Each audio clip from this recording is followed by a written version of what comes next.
Hi, this is Deanna from Ribbon Candy Hooking. Welcome back. I haven't done a program in a little while, and I thought today, while I'm having a supremely ugly day, why don't I just do a little bit of work and then take a shower and move on with life. This is the spring, summer of 2020, so these are not the best days, but I am trying to plug forward and get projects done, get some stuff finished and new things started.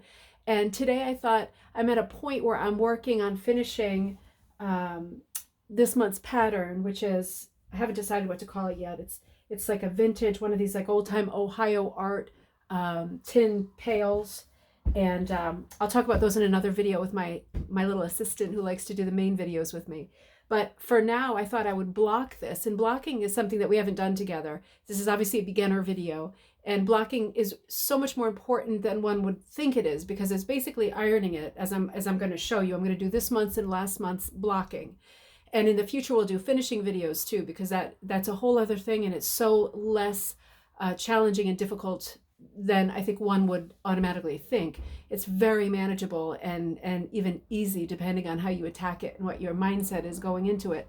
But today I thought, let's do some blocking on these two pieces. Very, very simple. And again, if you're the kind of person like me who buys tons of books, reads tons of books, and really stalls on actually doing a project, then maybe you haven't done any blocking yet. Maybe you leave your pieces unfinished. Everybody does that. That's the story of my life, but I'm going to attempt to finish this one right now, or at least start with it. Blocking is basically pressing it, and in pressing it, you will change the look of it and give your piece a more finished appearance. So let me turn the camera away from this horror show and onto this, which hopefully is a little bit better.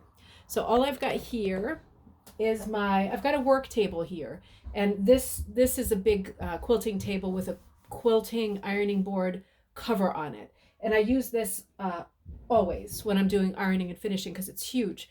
Now, if you don't have this kind of a table, you might want to start your blocking by putting a dry, clean towel under this. I don't need anything under this because this is padded and soft and it's heat proof. It's not going to scorch anything. It's nothing, hopefully, is going to catch fire. If it does, that would make a good YouTube video. But I am going to put a cloth on top of this. You must put a cloth on top of this, a damp cloth. I'm using a dirty kitchen towel, so that's maybe not the best example, but I use it all the time and nothing bad has happened. So I have a damp towel. It's not wringing wet, right? I'm not going to whip anybody with this kind of a towel. It's just damp. It's just a little bit wet, right? And I've got my iron on full blast.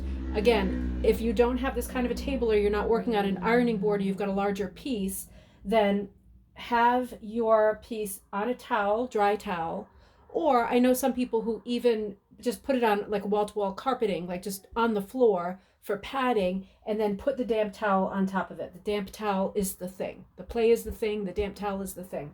So I've got it right over my piece, and I've got my iron on full of water on super high, super crazy steam. It's been on so long, it's obviously turned off. All right, we'll give it a minute to come back and join us. Yeah, here it comes. And I'm literally just pressing around the edges for now. You can press the middle, you can press the edge. It's not going to make any difference.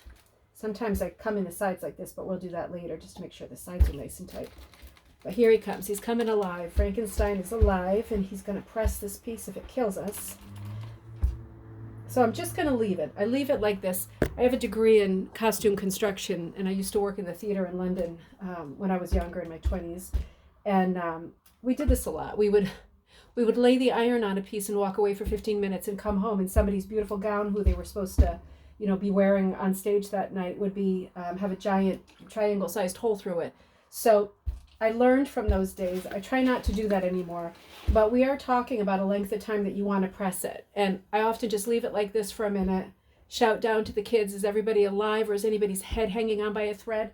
And then come back and do a little bit more of this. Just move it from place to place and let it get some real traction here. You can immediately see it sort of forming the edge. And I just move it quickly from place to place. Starting on that side, I'll come over here next. You see the steam is just billowing up, as it should. I've killed this iron already by accidentally sewing double-sided sew-on interfacing so many times. But since I'm using a press cloth, the press cloth is the damp cloth underneath, it doesn't make any difference. This is a beater up type iron at this point. So I'm going to do a lot more, but I'm just going to peel up I'm going to set it over here, and I'm going to peel up one side. And I don't know if you can tell from there, but I'll do a close-up at the end. What I'm seeing already is that the iron has, don't do a costume 101, Mama, come on. The iron has already pressed this whole corner to the same height. So that's going to be part of the finished look, is you don't have just loops of slightly different heights. You now have really uniform hoops, and it's almost like a butter knife or something went right across, and zzz, or a cheese cutter or something zzz, right across, and everything is so nice and uniform. I'm not going to say flat because it's not flat. It's still all loopy, but it looks so perfect now. So let me come over here. Let's check out this side. All right, I'm going to press a little bit more here. You can see the difference close up. Let's see if you can see the difference close up.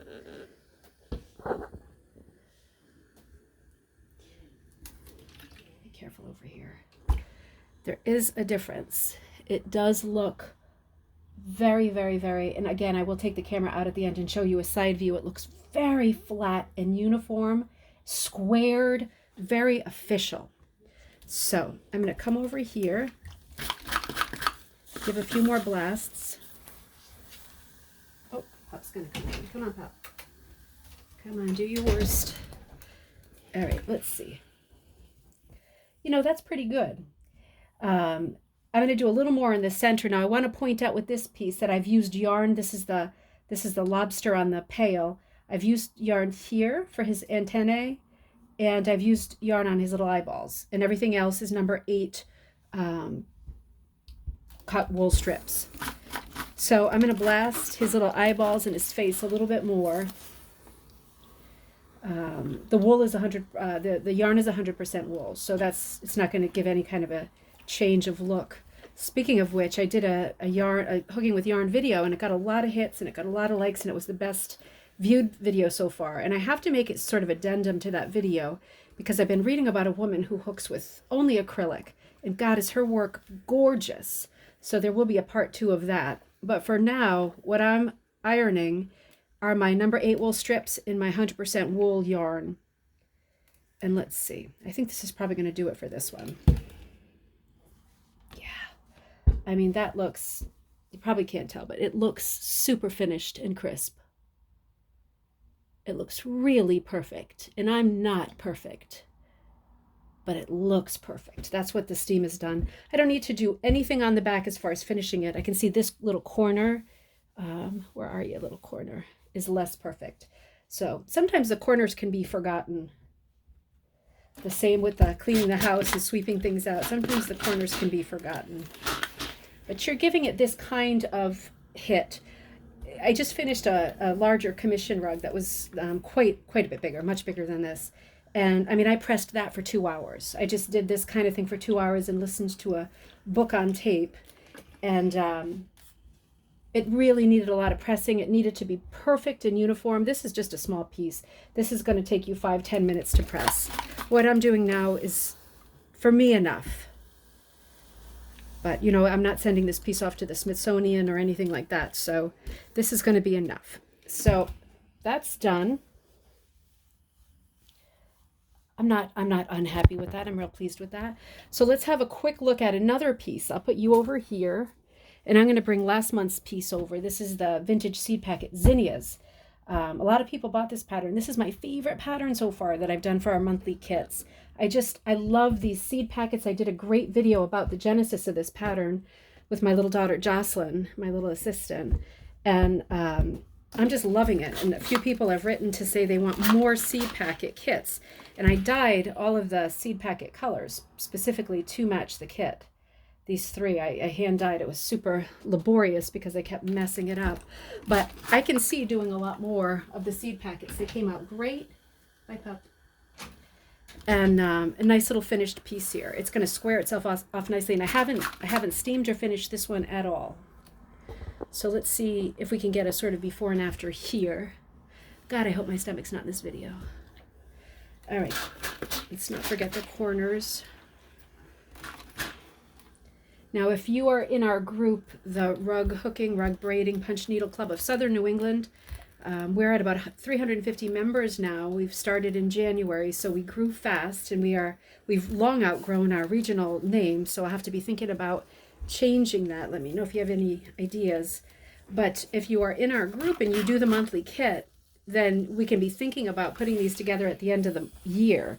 You know, we're going to finish them and connect them side by side like a Baltimore album quilt, and it's going to represent, especially for beginners, your first year of hooking. Which is, I think, so neat, so exciting. Starting anything new is great, unless it's a job that you hate, which hopefully nobody's in that situation. So I'm just, again, going around my edges, doing some pressing. This one, the zinnias, as opposed to the Ohio bucket pail, this is very directional, right? We've got a lot of horizontals here. I've got a lot of horizontals here and then some sweeps. I did some swirls for the shape of the bucket and the handle. It's got a lot of directional work, whereas the zinnias is a bit different. It's sort of like an amoeba type shape within each flower that I did the color changing wool, and then I'm kind of zigzagging out in loops, and it color changes as I go, almost like doodly loops, like scallopy loops all the way around. So the directions are going to be the directional patterning is going to be very different with this rug, and it's going to give it an overall different finished look, but it's going to give it a swirly look like the center of a busy flower. And it's not going to be any better or worse looking when it's blocked than lobster pail, but it will look different. And blocking is going to make any piece that you do, no matter how you've hooked it, no matter whether you're hooking it primitive number 8, number 9, or you're doing super, super fine Pearl McGowan type, 3 hooking, no matter what you're doing, blocking is going to make your piece look the best that it can look.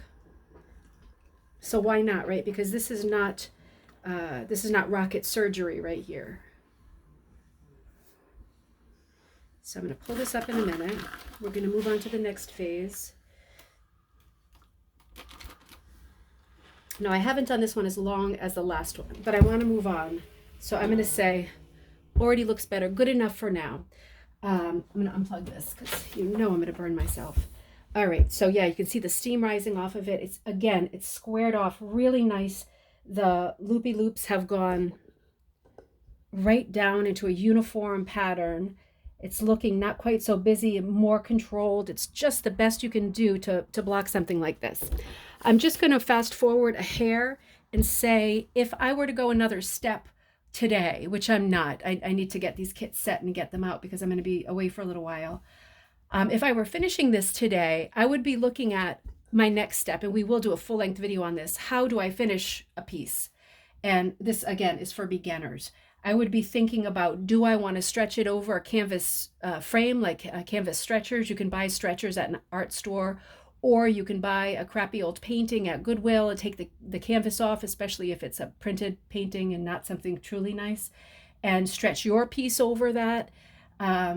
You can, I've seen people hang stuff from driftwood and branches of trees and birch, and lots of lovely scenarios there too. I've seen a lot of people just turn it over. You would need to press it again at the end, but baste it real tight. You'd be trimming it down. We can do a finish thing. You want to get rid of your corner too to tuck, but we'll do some scenarios with that too. The thing that I see most often, and what I just did this week with the commission rug, was I did the piping. Now this piping's probably too big for this, although it's pretty close. A lot of people, what they will do next is pipe and then do their wrapping, their whipping all the way around.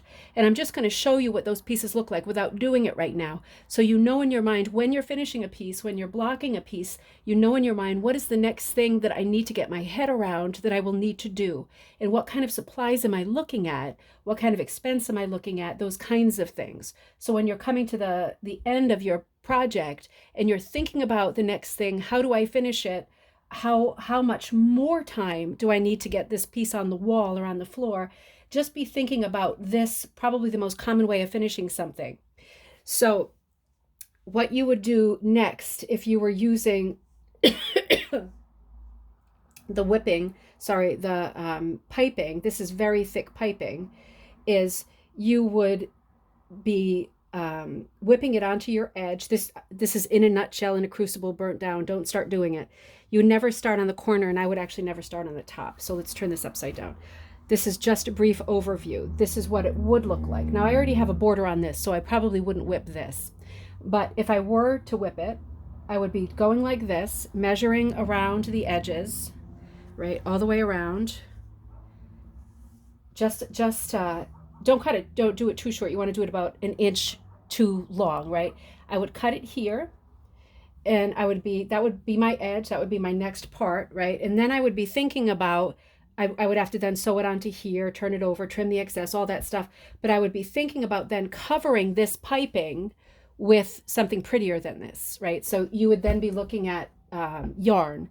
And I have tons of yarn. You can always hit me up for yarn. These are all ones that I dye for specific projects. But I would then be looking at, what color is going to work best in the background of this. That's where my thoughts are at the end of finishing a project. And again, we will do this step by step together. But you would then be looking for matching yarn. And I use wool, especially if it's going on the ground, because putting a wool edging on something is so durable. It's going to last a long, long, long time. That's why so many of these early rugs, this one's pretty good, but so many of these early rugs, this one, have come apart over the years because, they're not finished at the edges. They're just pulled back like with tape. And yeah, this is what happens, and they need restoration. So those are going to get that soon, but you don't want that to happen to yours. So when you're finishing a rug, after you're doing your blocking, you're thinking about the different ways you can finish it. And if you are going to whip, you're thinking yarn. What kind of yarn do I need? What colors? Do I want to dye it? Do I want to buy it? Do I want to check Etsy? Do I want to check one of the buy or sell pages on Facebook? There's so many different scenarios that could then happen. So anyway, this is just the sort of primer for beginning to finish something. And hopefully that's cool. Finished for now until I finish it. But this is blocked, and this is blocking. And again, just to recap, damp cloth, iron, safe surface, press until your loops are beautiful and flat and uniform. Just keep that damp cloth on. If it dries out, damp it up a little bit more and put it back. But it is as easy as that. And don't skip this step, because you will be amazed at how much better, after one little hit with the iron, how much better your piece will look.